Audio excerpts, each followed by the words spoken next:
Salut amis makers, c'est Nebran, j'espère que vous allez bien et que vous avez passé une excellente semaine. Avant de commencer la vidéo, je tiens à vous rappeler que vous avez jusqu'à dimanche soir pour pouvoir participer au concours pour gagner un des 3 porte-clés que j'ai fait dans l'épisode 19, il y a 2 semaines. Donc il n'y a pas encore beaucoup de participants, donc vous avez toutes vos chances. Je vous mets le lien dans la description et quelque part là-haut.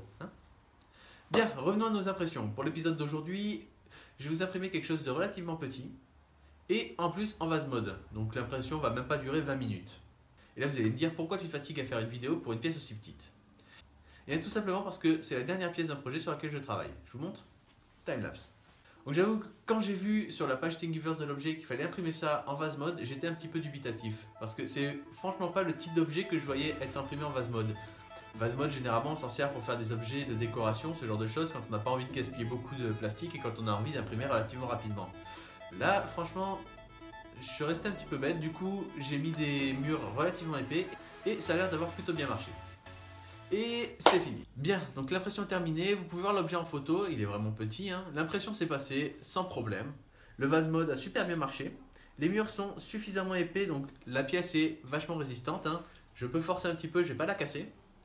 Donc certains auront peut-être reconnu ce que c'est, il s'agit d'une buse de ventilation pour imprimante 3D.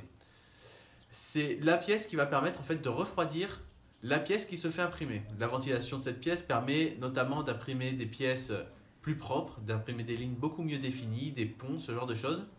Et surtout quand on imprime des pièces qui sont relativement petites, de ne pas imprimer une couche sur une couche qui n'a pas encore été complètement refroidie. Parce que là, franchement, je peux vous dire que le résultat n'est pas beau à voir. Je vous montre.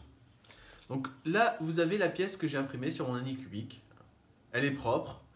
Elle est nickel, il n'y a pas de souci. Bon, la première couche n'est pas forcément très belle, mais c'est pas bien grave. Là, j'ai une pièce imprimée sans ventilation. La même, Le résultat n'est pas le même. Je vous montre en photo. Vous voyez bien que là, c'est vraiment pas le même résultat. La moindre couche s'effondre sur l'autre. Il y a vraiment un gros problème au niveau de la ventilation. Et c'est le problème parce que en vase mode, ça ne pardonne pas. La ventilation est nécessaire. Vous ne pouvez pas faire un vase mode sans avoir de ventilation, sans avoir un refroidissement de la pièce très efficace. Du coup, vous allez me dire, pour quelle imprimante tu as imprimé ce petit truc? Pour l'Anycubic, franchement, ça fait pitié. On ne va pas refroidir des pièces de l'Anycubic avec ça, non.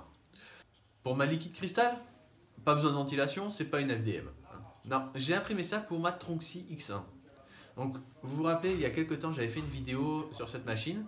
La Tronxy X1, petite machine que j'avais achetée pour 120 € et franchement, j'étais pas mal déçu parce qu'il y avait quand même pas mal de problèmes sur la machine quand je l'ai montée. J'avais pas pu la monter complètement, il y avait du jeu dans les axes, des tiges tordues, enfin c'était vraiment n'importe quoi. Et du coup, j'avais prévu de faire une petite série de vidéos sur les modifications que j'allais faire pour que la machine fonctionne.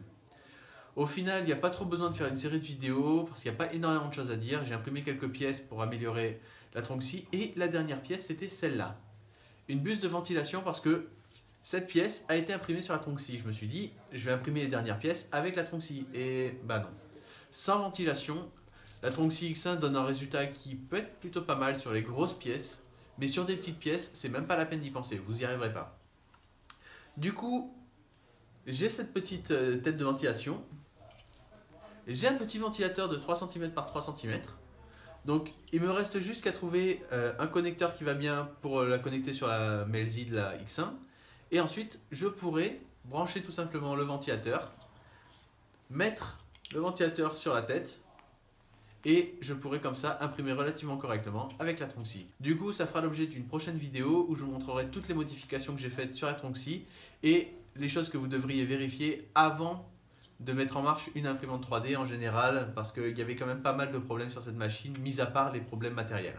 Et voilà, donc c'est tout pour cette vidéo, j'espère qu'elle vous aura plu. Comme d'habitude, vous pouvez réagir dans les commentaires, si la vidéo vous a plu, vous pouvez la partager, mettre un pouce bleu, vous abonner à la chaîne si ce n'est pas déjà fait, et moi je vous dis à très vite, ciao!